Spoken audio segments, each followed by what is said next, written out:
Hello, Rama Rama Pupud. Hope all are in good health, feeling great, wonderful, having a happy and peaceful life. Now let's continue with the next story.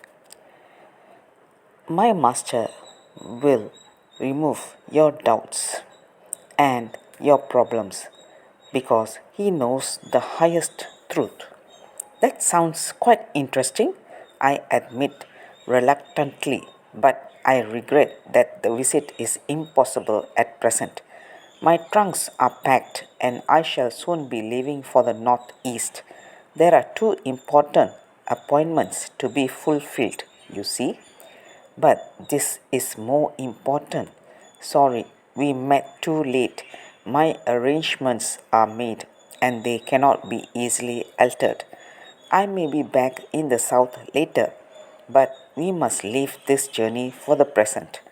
The yogi is plainly disappointed. You are missing an opportunity, sir, and I foresee a useless argument, so cut him short. I must leave you now. Thanks anyway. I refuse to accept your refusal, he obstinately declares.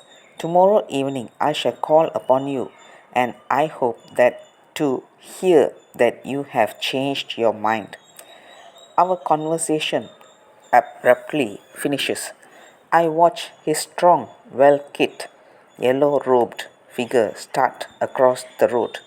When I reach home, I begin to feel that it is possible that I have made an error of judgment. If the master is worth half the disciple claims, then he is worth the troublesome journey into the southern tip of the peninsula. But I have grown somewhat tired of enthusiastic devotees.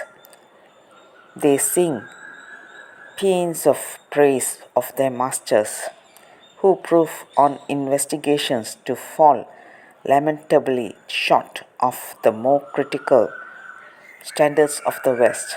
Furthermore, sleepless nights and sticky days have rendered my nerves less serene than they should be.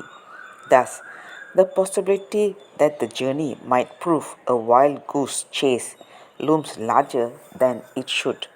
Yet, argument fails to displace feeling. A queer instinct warns me that there may be some real basis for the yogi's ardent insistence of the distinctive claims of his master. I cannot keep off a sense of self disappointment.